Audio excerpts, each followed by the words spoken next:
Apakah Bunda pernah mengalami mimpi buruk? Parnoan, cemas. Kenapa sih asam lambung itu sering muncul di sore sampai malam hari?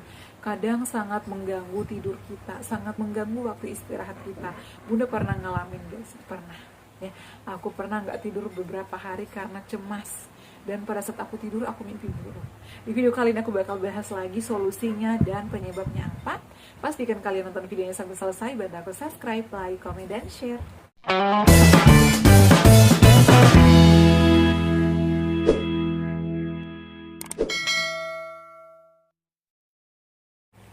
Assalamualaikum warahmatullahi wabarakatuh. Halo semuanya, selamat datang kembali di channel aku, Arif dan Bunda. Gimana kabarnya? Semoga semuanya sehat selalu ya. Sebelum lanjut, aku ingin menginformasikan untuk aku sering live di TikTok aku ya. Kalian bisa follow di nolawaod21. Bisa juga ikutin Instagram aku noladarhum_waod dan Shopee video aku di nolaari ya. Aku selalu share juga di sana. Jadi kalau misalnya aku sering telat balas komentar-komentar kalian, bisa hadir di live aku ya. Aku tuh selalu live di TikTok aku. Kalian bisa follow dan join di live aku ya. Ada yang minta aku buat grup WhatsApp agar kita bisa share ya di grup WhatsApp. Insya Allah nanti kalau misalnya aku udah nemu ya beberapa anggota, aku bakal invite ke dalam grup dan kita nanti bisa share satu sama lain ya, agar kalian gak merasa sendiri dan agar kalian gak merasa cemas. Karena pejuang asam lambung GERD dan saya itu selalu cemas ya, selalu overthinking ya, merasa paling menderita, merasa paling banyak sensasi dan paling berada di titik terendah. Karena aku juga pernah ada di posisi itu. Jadi kalian gak usah takut, gak usah khawatir. Ada aku, teman-teman aku yang lain juga udah pulih saat ini, udah sembuh, bisa aktivitas lagi seperti sedia kala. Teman-teman, di video kali ini aku bakal bahas terkait overthinking dan mimpi buruk ya. Karena banyak banget ya dari kalian yang nanya aku, entah itu di YouTube, di TikTok, dan sosial media aku yang lain. Bun, pernah gak sih gak bisa tidur dan pas tidur itu mimpi buruk? Pernah gak sih cemas, kenapa ya kita gak bisa tidur? Jadi tidur ini adalah hal yang utama juga ya. Jadi kita kalau misalnya kurang tidur, itu juga bisa menambah sensasi dan bahkan bisa memperburuk keadaan kita. Jadi kita harus tidur yang cukup, istirahat yang cukup. Jadi kalau misalnya tidur kita nggak nyenyak, itu kita bakalan uring-uringan, bakalan muncul sensasi asam lambung kita naik lagi. Dan juga kenapa sih asam lambung itu kambuhnya setiap sore atau di sore hari? Nah, aku juga pernah ngalamin ini dan setelah aku konsultasi, aku menemukan jawabannya teman-teman ya. Jadi asam lambung itu sering muncul di sore hari karena di siang hari atau di pagi hari kita itu sibuk dengan aktivitas kita. Entah itu kita sibuk dengan aktivitas rumah, ngobrol atau main sama anak, ataupun yang kerja kantoran, yang kerja di lapangan sibuk dengan aktivitasnya. Biasanya kalau aktivitas kita lagi fokus ya, pikiran kita lagi fokus dengan aktivitas kita, sensasi itu nggak bakalan ada. Mungkin ada yang nyolek-nyolek sedikit demi sedikit, tapi kita nggak hiraukan karena kita fokus dengan aktivitas kita ya. Jadi saran aku, meskipun di siang hari kita nggak ada sensasi ini, nggak ada yang nyolek-nyolek, tapi tetap terapkan makannya yang benar, menunya, pikirannya dikontrol. Jadi lakukan hal-hal yang menyenangkan di siang hari, pagi hari ya, agar pada saat sore hari itu kita kan istirahatnya di rumah. Jadi kalau misalnya kita udah waktunya istirahat di rumah ya, udah sedikit aktivitas kita atau udah nggak ada aktivitas kita, hasil yang kita lakukan seharian dari pagi hingga siang sore itu muncul di sore sampai malam hari, tayang di sini. Kalau misalnya kita salah makan, ada lagi sensasi ya, perihlah. Kalau telat makan, begahlah, banyak anginnya lah, gasnya banyak lah. Jadi kita nggak boleh telat makan sedikit pun. Kalau misalnya kita di siang hari, pagi hari, kita melihat hal-hal yang seram ya, misalnya terjadi, biasanya ada yang kecelakaan di jalan, ada yang aneh-aneh di jalan, itu muncul di sore hari, di malam hari. Kenapa? Karena kita aktivitasnya udah sepi, udah nggak ada yang dipikirkan, udah nggak ada yang difokuskan. Jadi muncullah di malam hari, di sore hari biasanya nih, munculnya itu badas ya. Muncul banyak banget sensasi, gasnya mulai banyak karena makanan kita di siang hari, pagi hari itu berantakan jamnya nggak teratur, minumnya kurang, kita mulai lesu, kita mulai kadang demam. Kenapa? Kita kecapean, kurang istirahat. Kadang kita lupa pakai kacamata, mata kita mulai panas karena seharian melototin komputer, seharian kita di lapangan, lupa nggak pakai jaket, nggak minum, lupa kita nggak pakai kaos kaki di motor tadi. Itu nanti akan muncul di sore dan malam hari. Ya seperti itu. Jadi caranya seperti apa bun agar kita nggak muncul sensasi di sore hari, agar kita nggak sering demam di sore dan menjelang malam? Ya lakukan hal-hal yang menyenangkan, lakukan makan kalian di porsi yang polanya perhatikan, menunya perhatikan, jamnya perhatikan, istirahatnya harus cukup meskipun lagi banyak kerjaan, waktunya istirahat, pergunakan waktu kalian sebaik mungkin, ya. Jadi pastikan kalian kalau misalnya lagi nggak di lapangan nih, tidur siang meskipun 15 menit, yang penting nyenyak. Habis makan ya selonjoran aja, kadang aku sambil senderan, lama-lama ketiduran. Yang penting jangan baring banget, kalau mau baring juga bantalnya tinggiin. Kalau kita udah pulas sedikit aja tuh udah nyenyak, lanjut kerja lagi udah enakan. Jadi agar badan kita di sore sampai malam hari itu tetap aja fit, tetap aja enak, nggak ada yang aneh-aneh. Kalau aku sih biasa kayak gitu ya. Dan kemudian untuk mimpi buruk ya, karena gitu overthinkingnya parah banget, dikit-dikit baperan, dikit-dikit nggak enakan, dikit-dikit nangis. Lakukan hal yang menyenangkan ya.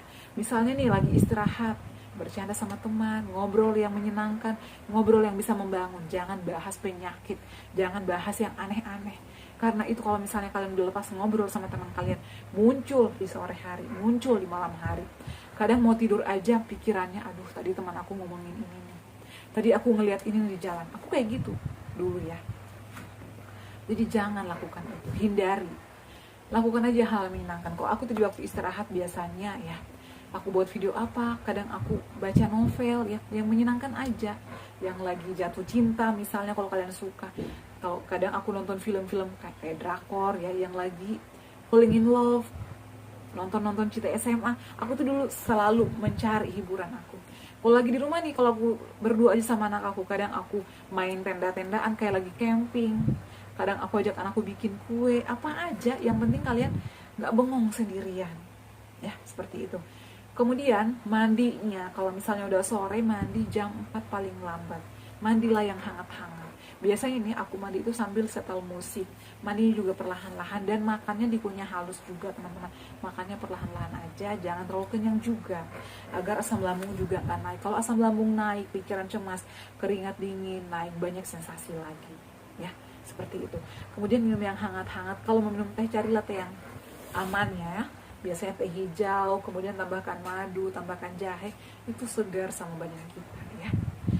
Kemudian teman-teman, lakukan yoga sebelum tidur agar kita nggak selalu terbangun di malam hari. Lakukan relaksasi, relaksasinya yang mudah-mudah aja. Ada banyak di YouTube ya, banyak. YouTube itu menyediakan fasilitas banyak untuk yoga, olahraga ringan yang aman untuk pejuang asam lambung. Kalau mau contoh video-video aku juga udah sering share, udah sering bagi buat kalian. Jadi tinggal kalian yang bisa cari motivator yang udah sembuh ya. Karena kondisi kita itu beda, kondisi aku, si A, si B beda, meskipun mungkin sensasinya hampir sama. Jadi kita nggak boleh bosan, kita nggak boleh ngeluh, dikit-dikit ngeluh, aku udah ngikutin ini kok nggak sembuh-sembuh. Karena semuanya berproses. Kita keadaan itu beda ya, mungkin aku ada radang ya, mungkin kamu juga ada radang, tapi mungkin ada tambahannya. Biasanya ada gastritis, kayak aku ada juga gastritis, ada radang juga, ada sensasi GERD juga. Jadi memang sensasi asam lambung itu banyak, dan kadang menjalar kemana-mana, udah pusing, kelayangan. Karena kalau misalnya sensasi anxiety ya, kita udah cemas ya, ditambah lagi begah perut kita karena kita telat makan ternyata. Jadi memang kita nggak boleh telat makan sedikit pun. Jadi kita itu harus disiplin dalam berbagai hal. Disiplin makan, disiplin istirahat, tidur, pikirannya nggak boleh aneh-aneh. Makannya juga nggak boleh cepat-cepat, jadi harus pelan-pelan, dikunyah halus. Ya. Aku tuh dulu kalau sering terbangun di malam hari, aku yoga aja di tengah malam. Ya, aku lakukan relaksasi, dengerin musik-musik. Jadi overthinking yang tadi aku fokuskan semuanya ke musik ya. Musik-musik relaksasi, kadang air, suara air, aku lagi merasa lagi ada di gunung nih, lagi ada di alam bebas nih, agar aku pikirannya ya nggak overthinking. Jadi biasanya pikiran-pikiran yang overthinking tadi ke bawah mimpi ya. Jadi mimpi itu sebenarnya kebalikannya, apa ya namanya, mimpi itu bisa ke bawah kalau misalnya kita seharian itu overthinking, karena sensasi anxiety itu benar sulit ya kita lawan. Tapi kalau misalnya kita ada kemauan pasti bisa. Dengan cara apapun ya, itu lakukan hal yang menyenangkan, healing, cari ya yang menyenangkan. Kalau kalian misalnya suka mancing, ya silakan mancing. Suka nih lihat pemandangan, ya lihat-lihat pemandangan. Suka nih lihat pantai, ya ke pantai. Aku tuh kebetulan ya suka pantai, dan rumah aku tuh gak jauh dengan Ancol. Jadi kalau misalnya aku lagi banyak pikiran, ya udah tinggal ke Ancol lihat pantai. Kalau aku lagi nggak pengen lihat pantai, nonton aja ya. Kadang aku telepon mama aku kalau aku lagi sendiri. Intinya kita harus istirahat juga. Jadi jangan paksa pikiran kalian memikirkan hal yang negatif ya. Kalau kita udah bisa kontrol pikiran, makanannya udah terpola ya, makan sering 2 jam sekali, menunya diperhatikan, istirahatnya cukup, menghindari makanan-makanan pantangan, soda, kafein, makanan berlemak, santan, goreng-gorengan, pedas, cabai, asam. Kalau kita udah bisa mengontrol semua itu, udah bisa menghindari semua itu, pasti cepat sembuh ya. Intinya dari faktor makanan juga, dan kita juga nggak boleh kecapean ya. Itu aja sih kuncinya ya teman-teman. Dan kita juga nggak boleh kurang minum air putih ya, 8 gelas per hari atau 2 liter agar kita nggak kekurangan cairan. Dan aku sarankan juga kalian bisa minum vitaminnya apa aja, yang penting carilah vitamin yang aman ya, yang tidak mengandung asam, dan juga yang aman. Biasanya aku vitamin B kompleks, neurobion, B-komsin, atau imbos. Kalau imbos sih aku aman ya pada saat itu. Vitamin neurobion ini yang aku amannya itu yang warna pink. Itu dijual bebas, bisa di apotik, bisa di Alfa atau supermarket, itu tersedia teman-teman ya. Kemudian minum jahe itu juga aman, atau juga bisa minum madu Z-Smart. Ini bisa meningkatkan imunitas kita, bisa menambah daya tahan tubuh kita juga ya, karena ini terbuat dari herbal alami. Kemudian kalau misalnya kalian nggak ada nih herbal alami, aku sarankan kalian bisa konsumsi air tajin. Air tajin ini bagus juga, bisa mengatasi sembelit, bisa menenangkan pikiran, bisa membuat kita nyenyak tidur ya, bisa membuat perut kita juga nyaman. Untuk air tajin ini aman dikonsumsi oleh semua jenis usia, meskipun misalnya ada kolesterol atau ada riwayat lain, penyakit lainnya, aman-aman aja sih menurut aku. Nggak ada, karena itu terbuat dari beras. Bisa beras merah, beras putih, beras organik, atau beras biasa. Bisa dikasih madu, bisa dikasih gula merah, gula aren. Yang penting jangan dikasih gula putih dan gak usah ditambahin garam. Jadi yang original aja ya teman-teman. Itu aman. Aku ngerasain sendiri, tapi harus rutin ya, jangan ngeluh. Kalau pengobatan itu kita nggak boleh dikit-dikit ngeluh, nggak boleh baperan. Harus ikhlas, ikhtiar. Allah memberikan cobaan ini karena kita mampu ya. Dan kita itu harus disiplin. Kalau semuanya kita udah lewati ya, badai pasti berlalu, semua ini pasti berlalu.